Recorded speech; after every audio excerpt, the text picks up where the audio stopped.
Bonjour à tous, dans ce module, nous allons comprendre le cycle de vie d'un conteneur. Il en existe deux.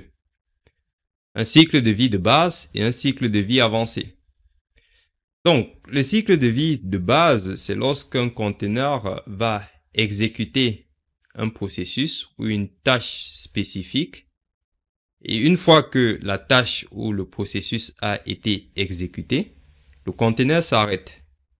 Et du coup, on peut détruire ce conteneur-là. D'accord?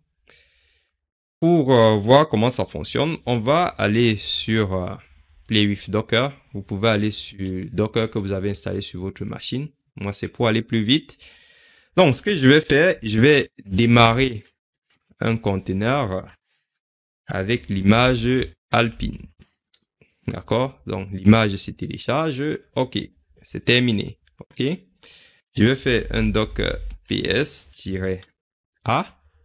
Et là, qu'est-ce que je vois? Il y a 6 secondes, le conteneur a démarré, puis il s'est arrêté. C'est pour cela qu'on voit ici le statut RSIT. D'accord? Par contre, il a exécuté une commande ici. Et du coup, vu qu'il a été créé pour exécuter cette commande, qui est une commande par défaut, il s'arrête ensuite. D'accord? C'est ce qu'on appelle le cycle de vie de base. Ça veut dire que le processus ne persiste pas, on va dire comme ça. Et ce que je vous ai dit, un conteneur, c'est un processus. D'accord? Donc, pour le cycle de vie avancé, vous avez donc des conteneurs, comme par exemple, on va faire un docker run et on va prendre par exemple Nginx. Parce que vous avez l'application Nginx, donc voilà, il se télécharge et ensuite il va s'exécuter. Donc on va attendre qu'il se mette en route. Et du coup, ce conteneur-là, en fait, va exécuter une application, l'application Nginx, qui est un serveur web. Et forcément, si on parle de serveur, un serveur est persistant. Donc, il est là pour rester sur le système.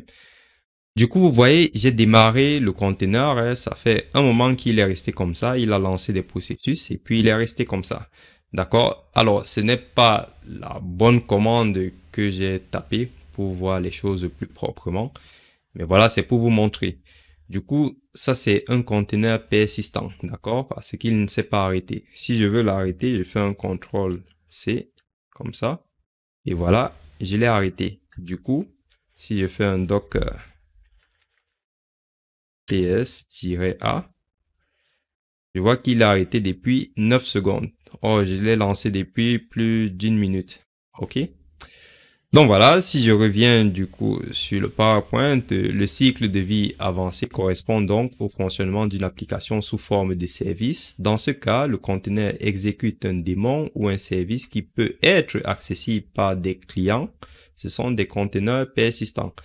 Quand je dis accessible par des clients, on pense forcément au serveur Nginx parce que on peut accéder du coup à une page web avec le client Firefox ou Google Chrome ou Edge.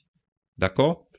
Donc voilà, vous connaissez le cycle de vie des conteneurs. Ça, c'est vraiment important parce que lorsque vous allez lancer votre premier conteneur, vous allez être étonné qu'il a démarré, ensuite il s'est arrêté. Vous n'allez pas comprendre pourquoi. Ça, ce sont les premières erreurs que je faisais lorsque je me suis formé sur Docker. Donc, c'est vraiment important. Merci d'avoir suivi cette partie de notre formation et je vous dis à tout de suite.